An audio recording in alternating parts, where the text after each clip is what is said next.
You're watching Global News Morning on Global Kingston.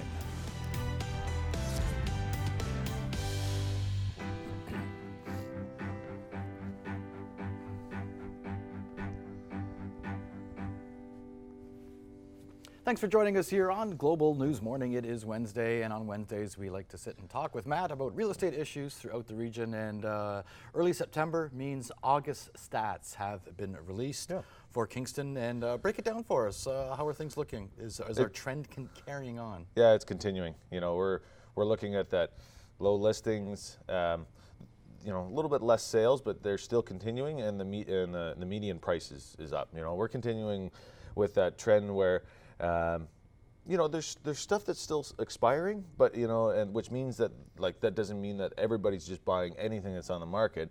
It just means that there's a lot selling, and you know, we are seeing some multiple offers, which is bidding wars. You know, it's a blind bid when you go in on a house where there's multiple people and they want to go in. It's still happening, and it is an exciting time for even first-time home buyers who've never been through the process before. Yeah. It seems like there's so we have seen that there's a little bit of ease on the first home buyer as well, because they dropped that stress test a little bit. So I mean, that helps them as well. And I mean, that's the main thing, is once you can get these first home buyers into the market, once you're in, and if there's inflation, I mean, then they can continue with that inflation and you know, build on that first house to go to the next.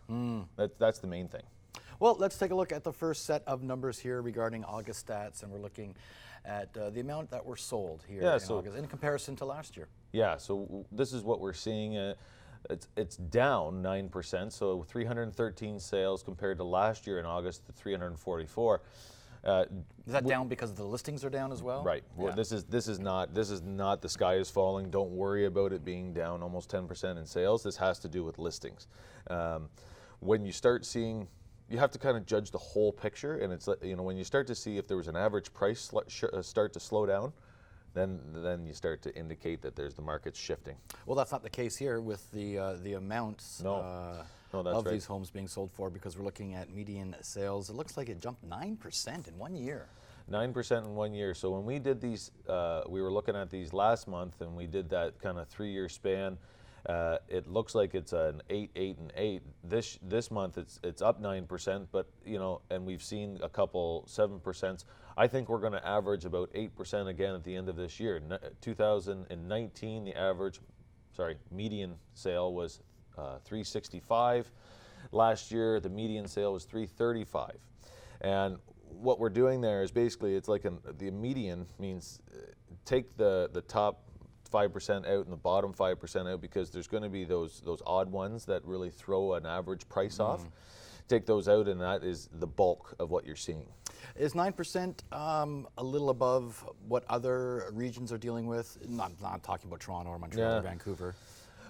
We are hearing that, you know, the Peterborough market, I mean, for us, it's like a good comparison would be the Belleville market, the Peterborough market, you know, Lindsay, you know, going into those surrounding areas, because once you start to get too far inside of Toronto or inside that golden horseshoe, you know, it's tough to gauge. We are seeing that the numbers are jumping a lot. We're seeing across the board that listings are down. I think that we're all running into the same thing. So normal for Kingston, what we had seen over a 10-year span was 3 to 4%, you know, 3 to 5% maybe for an increase per year. This 8% is well above average. Okay, let's take a look at active sales over this time last year, down 9%. Yeah, so this is where we're causing this lower sales, higher median by the 9%. This is where it kind of comes down to the root of the issue. Is we're at 2018, we had 1629. 2019, we're at 1487, down 9%. And if we went back to 2017, I think it was actually closer to 2,000. So we're down a number of listings in comparison to what we would classify as a normal market. Well, this next stat surprises me. Days on the market. You would think with the lack of availability of some of these properties that they wouldn't spend a whole lot of time on the market, but 36 days. Well, you know, the average house that isn't selling is, you know, in close to 500,000. So I mean, there are certain markets that either one, you're pricing yourself out of the market, or two, there's only a certain amount of buyers in this market. So houses do expire. I'm not saying that the lower ones don't, but what we're seeing is that Kingston, it is going up that 9% right now. But if you price yourself at 20% outside that market from last year, then it's not going to sell. I mean, people aren't going to just fall over themselves. They still have to have an appraisal done by the bank. They still have that 5% down or 20% down. If you're paying $500,000 for a house and it's only worth $480,000 and an appraisal comes in at $480,000, then you're going to have to cover up that $20,000 missing on that appraisal. So you have to really look at all the different factors. The mortgage brokers are your friends that you want to make sure you know what's going on. Sum it up for us in a few words. We're doing good. We're doing good. Yeah, I think Obviously. Continuing, and we're coming into a big market. The two big markets are spring and fall, and it started yesterday. Okay. Thank you so much, Matt Lee. Thanks. Real Estate Tips, brought to you by Matt Lee of Royal LePage.